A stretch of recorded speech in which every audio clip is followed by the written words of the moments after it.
Just an awesome thing for music and just the culture of where these guys started from, right? Just like, I'm sure they started in a garage or a basement and, they obviously made it big. And I mean, they have at least an album or two of hits. They definitely, I'd say like 5 or 6 ones where if you hear probably me and you, right, going through those when we were younger, if you hear like 5 seconds of one of their songs, you can sing it.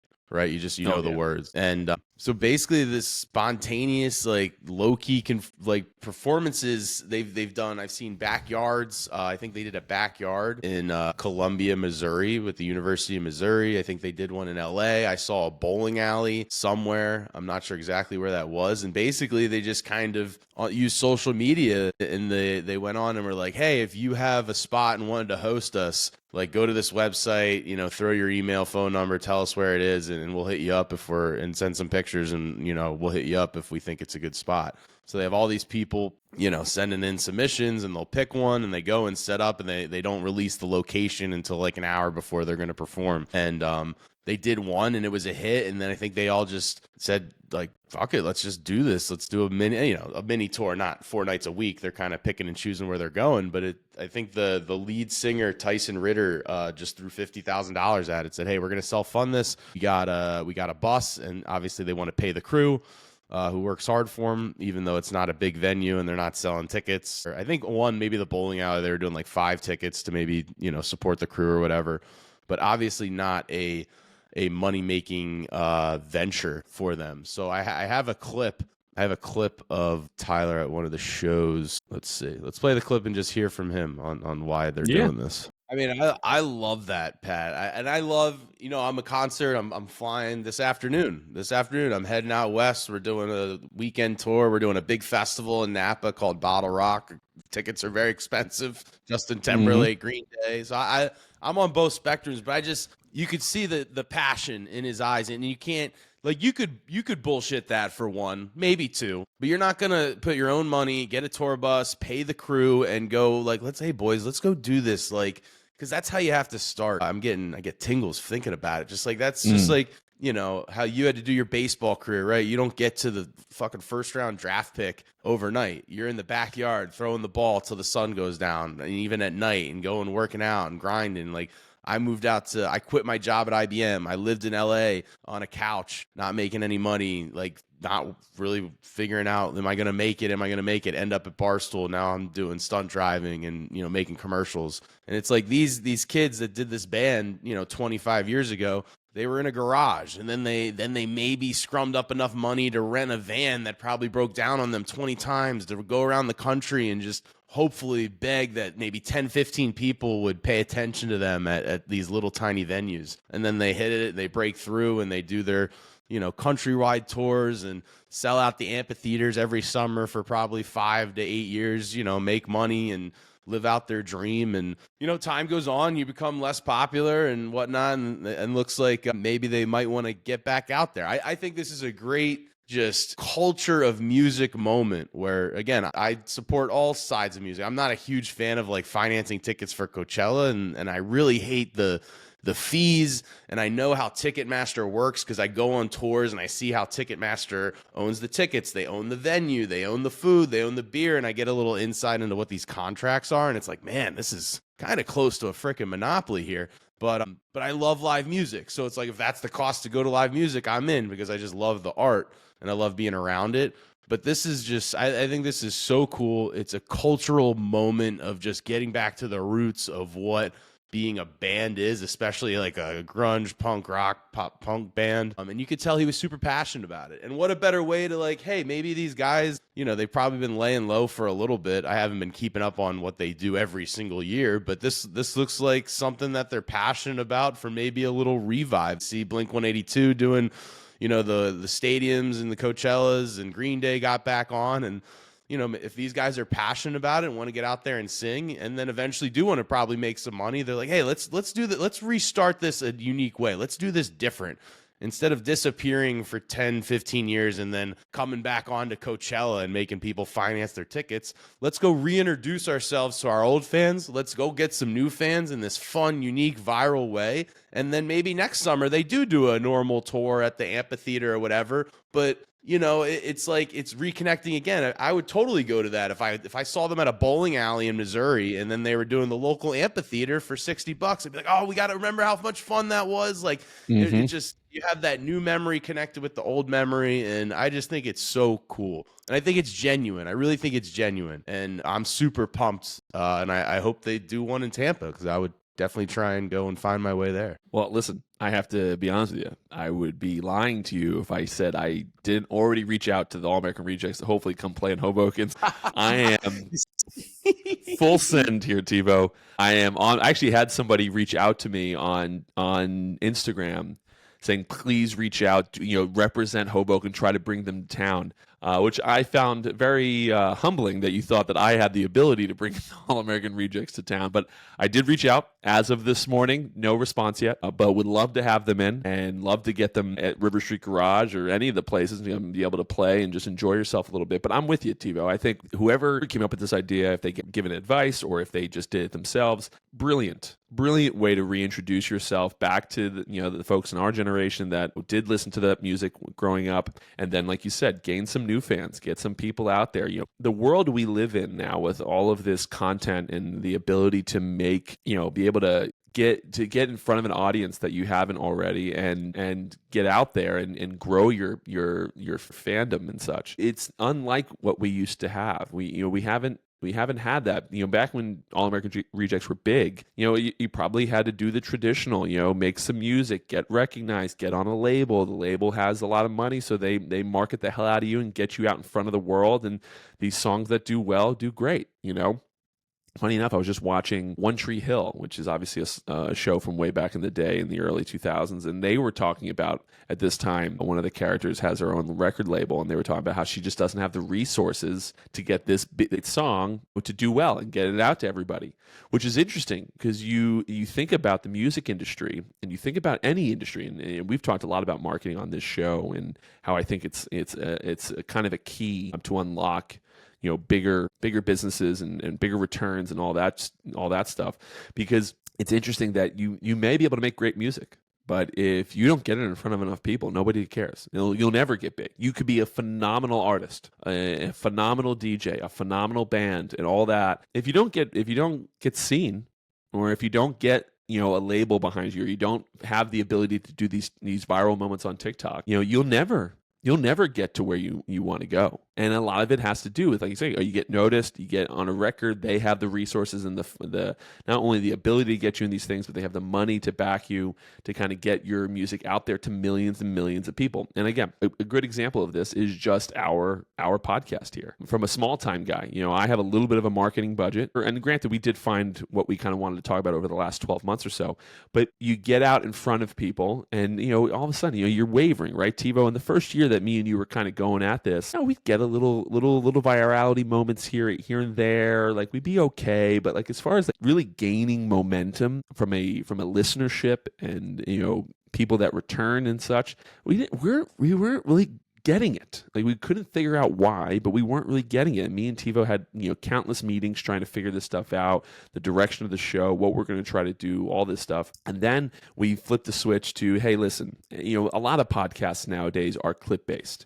I consume almost all of Joe Rogan's podcasts via clips. All the podcasts that I really like, I like the clips. I like the ones, these are the important parts of this hour and a half long show. So I was like, you know what, let's follow that trend. Let's become a clip based show. There will be some people that enjoy the full episode, but let's become a clip-based show. Let's focus on that, and we'll put a little marketing dollars behind it. Let's see if we tell TikTok and we tell YouTube who to show this to. Let's see if we're right.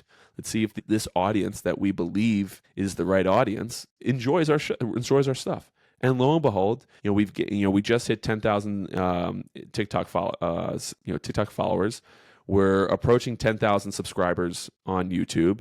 And it's just like, oh, okay. So yeah, no, we were doing good stuff and we were doing that. We just didn't have the distribution to get it out in front of enough people to grow the show. And it's crazy to think about that. It's crazy to think that there's probably countless shows and DJs and bands that just don't have the distribution, that are great at what they do, just don't have the distribution to become what they are and become what they end up being good at. I mean, you talk about baseball. Baseball has a whole industry of scouts that go out and look for people that are good, but do they miss people? Probably. I mean, it's hard to get everybody. You have all these really, small towns that you maybe just don't get to, you don't have somebody that's telling you, hey, this guy over here is great.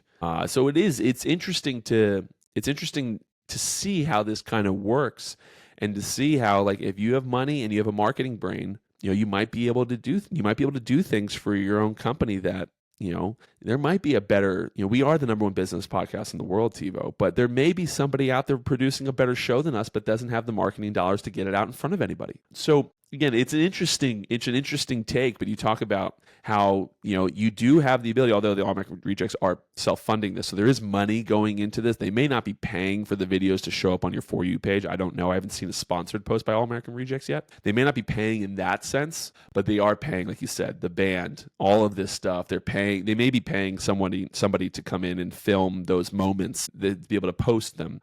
So there is money going into this to a degree for the virality of it. But they're doing it such an organic way. It feels so organic. It feels great. I mean, I would never reach out to All American Rejects for my own bar that does live music, right? But all right, let's give it a go. Let's give it a shot. This seems to be what they want. This seems to be kind of something that they would be interested in. So let's give it a shot, right? So it's an interesting way of kind of going about this. And then on top of that, we talk about a little bit about the business side here, TiVo. I recently saw Taylor Swift has the opportunity to purchase all her own old masters. I don't know if you saw this, but she had supposedly so Scooter Braun bought them, and then a year later sold them for like a $200 million profit to this other capital, I think Green Acres Capital or something like that. And Taylor, they're now open to selling the masters back to Taylor for somewhere between what I saw was $600 million to $1 billion.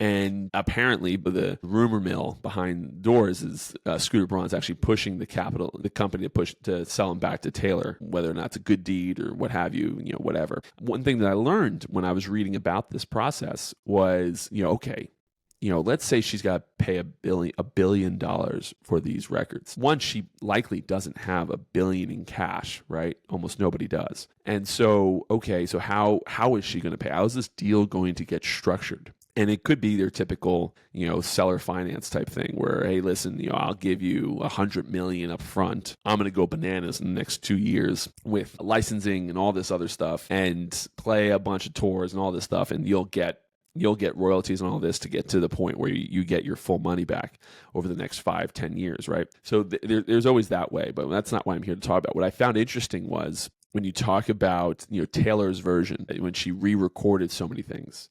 What supposedly the data is out about her doing all that is that not only, Taylor's version is great. Of course, you're going to get some streams over there. But apparently it also takes a huge spike on the originals. All the original streams take a huge, it shoots up quite a bit when she releases Taylor version of the original song. So although, it's, everyone's trying to sit here and support Taylor Swift and get out of, the original music, people forget. And they're like, oh, let's listen. Oh, Taylor Swift. I wonder what the original sounded like. Or I missed the original. So you listen to it, right? And so you see this huge spike, elsewhere. And it's like, all right, so this could be everyone's saying this would be a very profitable endeavor for Taylor because she would own the rights forever. She'd be able to license them out, do a ton of different things that gets them out into the world and, have the ability to, make a ton of money over the next, she's still young. She's around my age. So she's got to be 34. I think she's a little bit older than me. So maybe 35 or 36 years old. And she can make money on this, in perpetuity.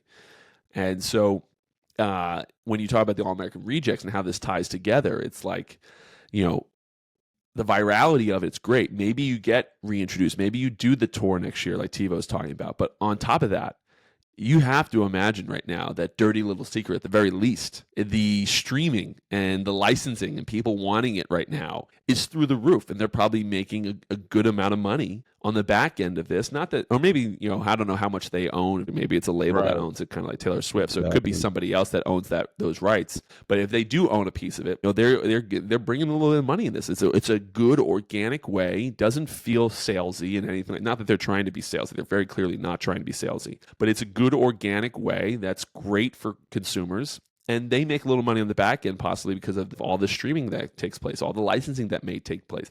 Perhaps some merch. Maybe they're selling merch at this time that people are like, oh, you know what, I will buy that All American Rejects T-shirt. Whatever the case may be. So I think it's interesting way to do it. But from the business side on the back end, there are definitely ways to be making a ton of money on this as well. And again, maybe it's not them. Maybe it's a label that's making some money right now based off of their music, but. I wouldn't be shocked, nor would you, TiVo, based off what you've just said, that they come out with a new album in the next year or two, right? They go on tour, they play all their old stuff, and they're reintroducing some new music into the world, see if people like it, and they continue on this trajectory. And like you said, I think a lot of it has to do with social and where social media is and the ability you have now to reach such a large audience by doing these organic type things. I think it's great. I think it's great for everybody. And I think that you have this capability now to kind of reach such a larger audience and not have to spend a ton of money to do it. And you can, again, an old band can get reintroduced into the world quite easily. Not easily, but, quite a bit. Play backyards, play, bowling alleys in Missouri, play these places that are just so crazy. Why would anybody play? You never expect All American Rejects to be playing there. But hey, why not? Why not us, right? I also bet it's a ton of fun. I bet it is so much fun to go do these things and set up and play these bands, see like the passion behind people.